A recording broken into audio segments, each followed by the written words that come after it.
What's going on, family? I pray y'all are doing well and having a wonderful, blessed day as we all top.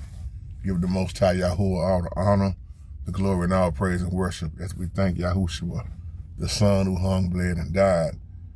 This is a video response back to you, T-Lane. Great question. You say growing up, and since we be talking about, the atmosphere a lot, and fallen angels and demons, etc. You said what movie growing up or series that I used to watch that kind of made me think about what really goes on learning about the spiritual realm. And I used to watch a lot of Star Trek, with William Shatner, Captain Kirk. But I believe E.T. came out in maybe around 81 or 82, 1981 or 1982. But Star Trek came out way before E.T. Star Trek came out in probably 1963 or 66 or something like that, back in the 60s. But when I first saw E.T., I thought about what aliens really look like. But then when you start studying the Bible and get older and older, you'll notice that alien also just means stranger, not some ugly looking being. Just like when you hear people talk about UFOs, we've always been painted a picture of the devil look ugly, the pitchfork, the ugly looking beast. And you rarely see things where it's a movie or a series showing the devil looking like he could be an angel of light, transforming.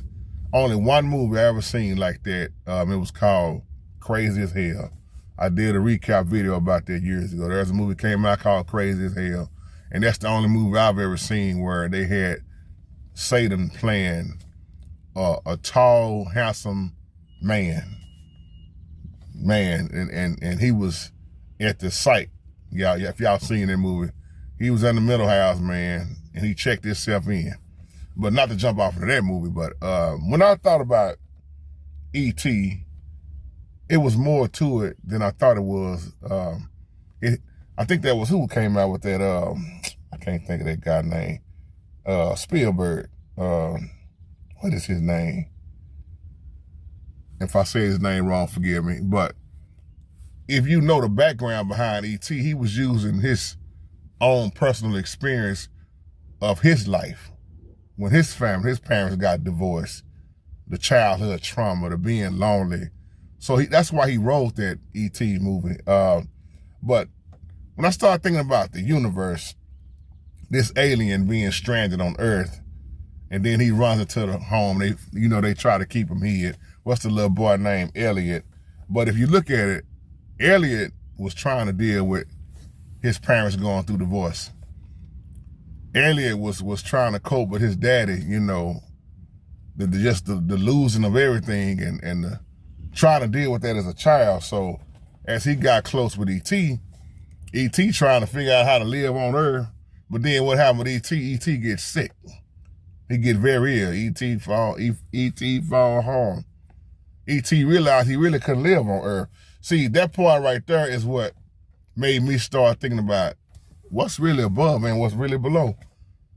And I had kept watching that movie over and over and over again, saying, man, what is the spiritual realm really about? Because growing up, they didn't talk about the spiritual realm. We had to find this stuff out later on. If you ever seen E.T., you probably had thoughts like me too, like, wait a minute, it's a bigger picture here, and it's also talking about divorce. And then I thought about outside the atmosphere. I thought about the dome. I thought about the way the Most High created the heavens and the earth, and there's places that man should never try to go. And that's why I always said I never believed in man walked on the moon. Man went to the moon. I always believed that was a lie and was photoshopped.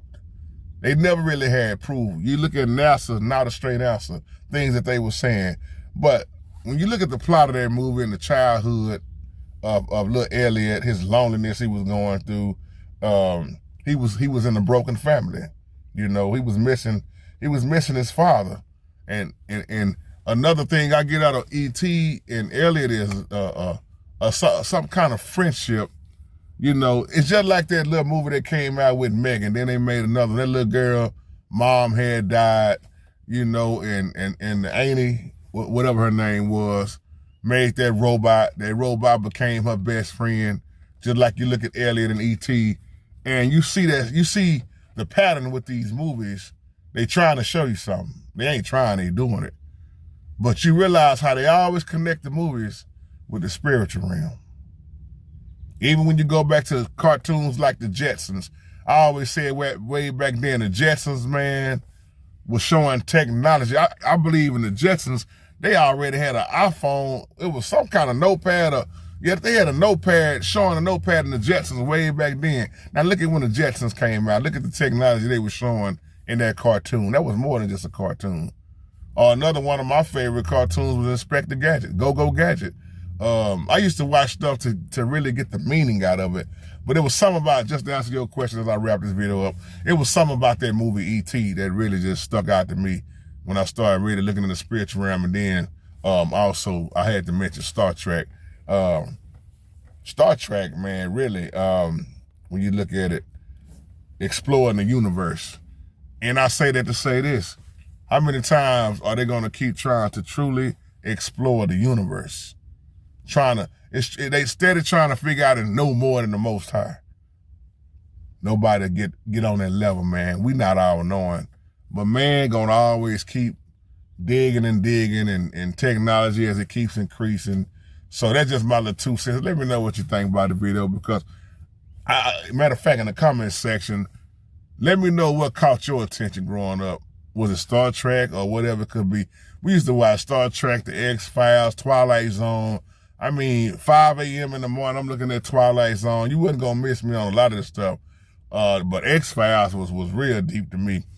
I might do one later. I think what I'm gonna start doing too, y'all, since we kind of talk about it so much and tie it in with the spiritual realm, just for little real talks, start recapping on some of these movies and look at the truth that a lot of these movies have brought out about what's really going on out here. So we can have fun with that too. Y'all know I like doing Bible studies, but also real talks, just having fun and being spiritual, not religious, all that in one. So let me know what one of your favorite movies was growing up. And I know we all not the same age. Some of y'all in your 60s, some 50s, some early 40s, 30s, you know, but you probably can relate to them Twilight Zones and them Captain Kirks and them, you know what I'm saying? Y'all know I'm always talking about old stuff, because I love the older stuff, man, versus all the stuff I see on TV now. That's why I say when I was growing up, TV went off. Do you know where your children are? How many of y'all remember that? Shalom, family.